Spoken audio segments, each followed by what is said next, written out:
Demese balдар, sizler üçün жаңы орыс чоңогу. Ал мультфильм түрүндө көргөзөбүз. Анда эмесе жомоктун аты Түлкү менен чыйырчык. Илгери Токойдо бир чыйырчык болгон экен. Ал чыйырчык ак кайың ички ак кайыңдын бутагына өзүнүн уясын салып, өзүнүн жубайы менен ошол жерде жумуртка туудуруп, ошол жерден балапан бастырып, жашап, буунап, жыргап жашап турган кез экен. Ал деген осереки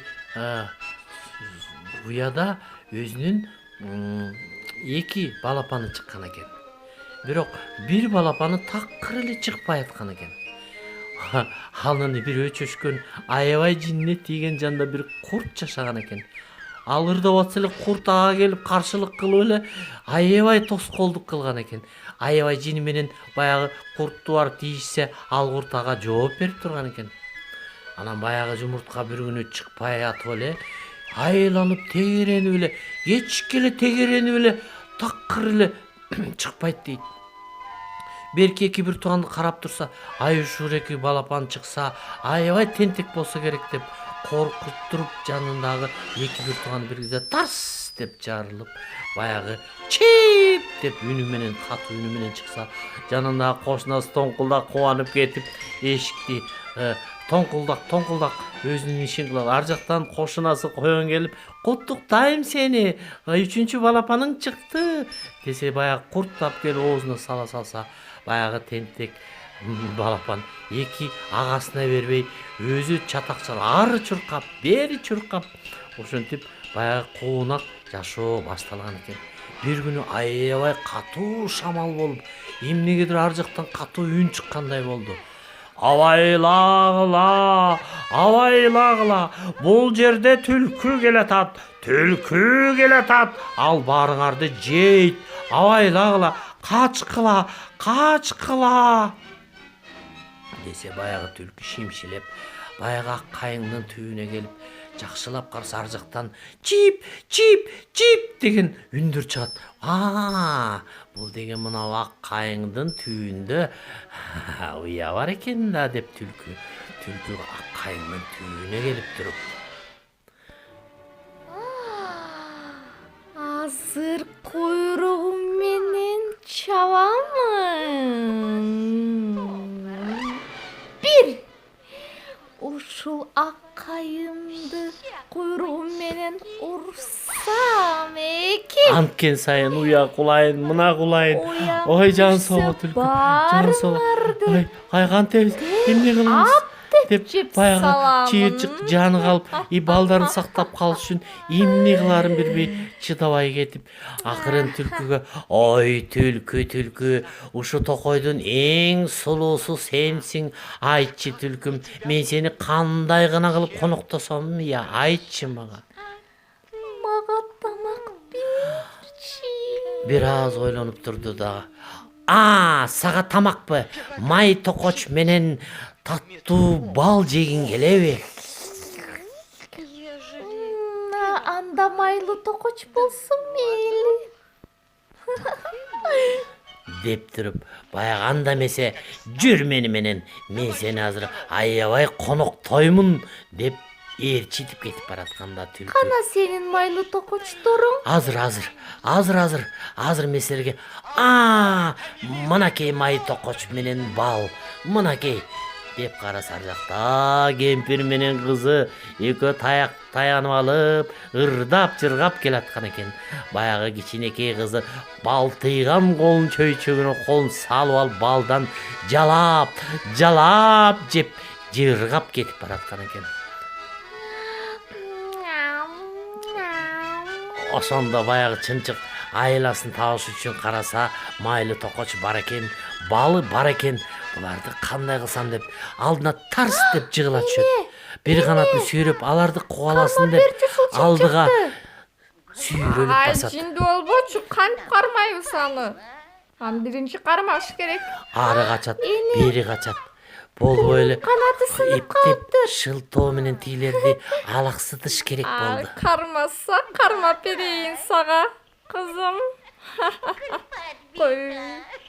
Ошондо кемпир жолугун чечип алып, азыр муну буканат сынык экен, бат эле кармап алабыз деп акырын каран түлкү биянын келип алып, жыргап май токочту бирден апылдатып жей баштайт. Бир кезде баягылар кубалайт, мындай кубалайт, карматпайт, такыр кармайт. Кемпир туруп тура албай калат, жыгылып тура албай калат. Азыр сени кармаймын, чымчык. Ал болсо баягы токочтордун баардыгын жеп балына өтөт. Балына башын тыкканда башы тыгылып чыкпай калат. Баягылар кубалай берет, кемпир менен кыз кубалайт, такыр жетпейт. Бир кезде ар жакта караса бакалган жанына барып тура калса, кемпир жолук менен баса калса, өзү чымчык чага кетет да, ичин ачса бак деп бака чыгат. Анан кийин баканы кубалайт да, артын караса баягы желмооз түлкү жыргап аткан экен, башын чыгара албай кыйналып аткан экен. Кемпир бери көздөй чуркап келип туруп, таягын алып туруп, ушу сен элеби, мына сага деп туруп башка далаң деп бир коет. Ошондо баягы чыйырчык куунап ырдап, мен түлкүнү жеңдим деп жыргап кошуналарына мактанып, уясына келип, ай аялым түлкүчү баягы кемпирдин жакасы болуп калбадыбы? Азыр куйругум менен чабамын. Не сага? Десе баягылар бактарда Сени булайын. болсо таңкы тамакка, Түлкү жини менен келип, балдарыңды түшкү тамакка, Жини аялыңды менен кечки сүйлөнүп. тамакка жеймин. десе, ай жан сого, ай сулуу түлкү деп эмне кыларын билбей, сен эми майлуу тамак жедиң, таттуу тамак жедиң, эми аябай суусагандар чыгарсың. Анда мен сага сыра бомондун деген сыра бомон алып берем. Сен кандай дейсиң, суусаган чыгарсың деп ошентип алар чоң жолго чыкса, ар жакта чал аябай чоң челеги менен шалпыйган бир атын ээрчитип алып келаткан экен. Ананайын, аттадың ак үйдөн басакасын ча. Атаңдан оздурайын кашаң, баспайсың ай кашаң деп токтоп аты дагы баспай. Аттадың ак үйдөн басакасын, өткөндө истеткен көлүң баша болсун десе эле бир чымчык келип эле аттын башына чиптеп конот. Эй, киш, кет десе болбойт баягы чымчык. Атаңдын гана оздурайын, ушу сени жыга чаппасамбы деп таягын алып туруп бир койсо, баягы чымчыкка тийбей эле баягы эреки эмеси таягы аттын так гана чокусуна тийген, аты үркүгөн бойдон таатырактап баягы челегин кошо сүйрөп токойду аралап чуркап качып баратты. Ай токто, ай келесо токто, токтогун келесо деп жерге түшүп алып кыйкырса дагы баягы кашаң аты токтобой чуркап кете берди.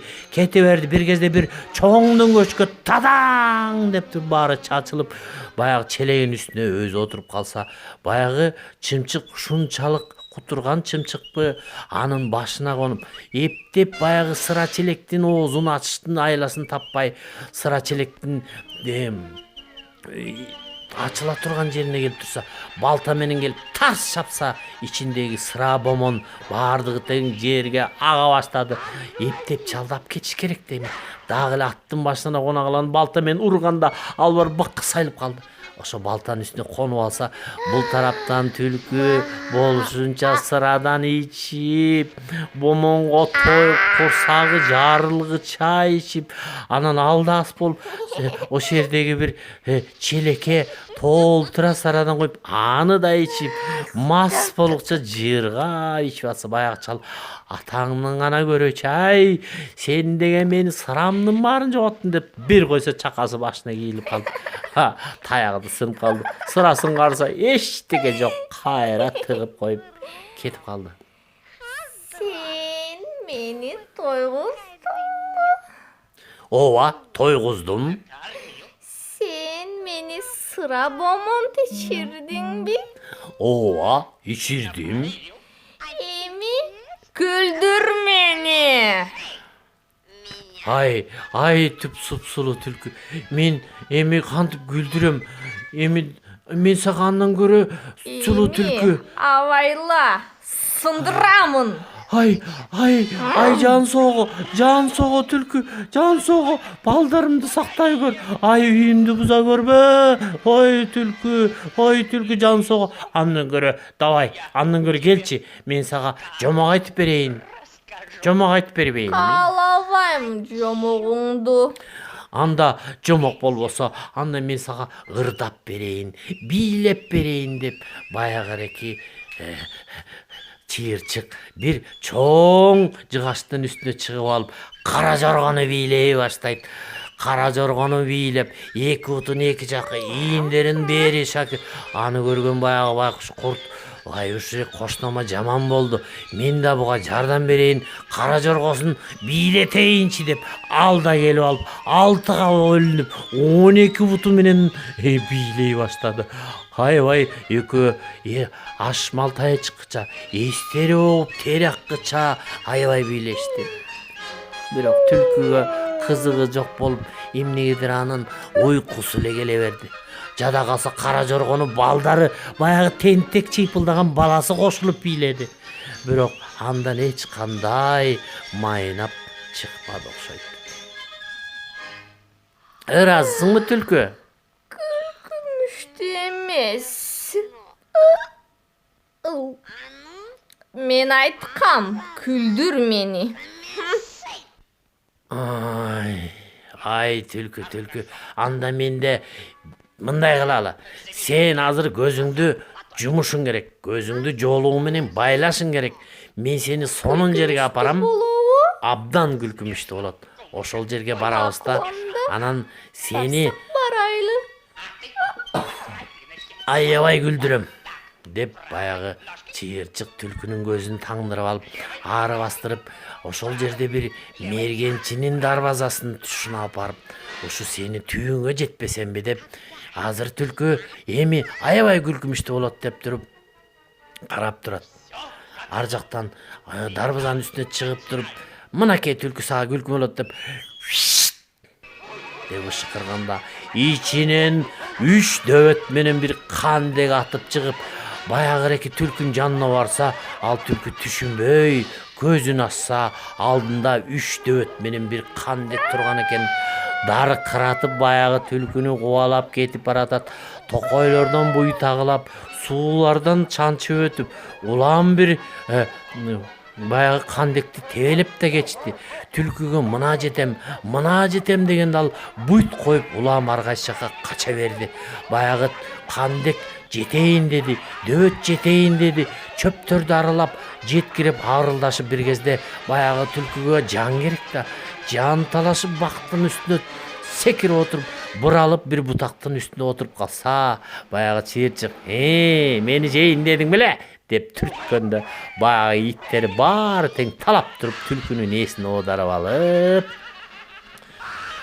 түлкүнү колдоруна көтөрүп алып, козу гүрил бышырылгансып, өзүнчө эле түлкү гирили кылып, терисин ушуреки мергенчигинин аялына жака кылып бергени кылып, так көтөрүп, аябай сулуу көтөрүп, астында кандеги басып, жыргап басып кеткен экен.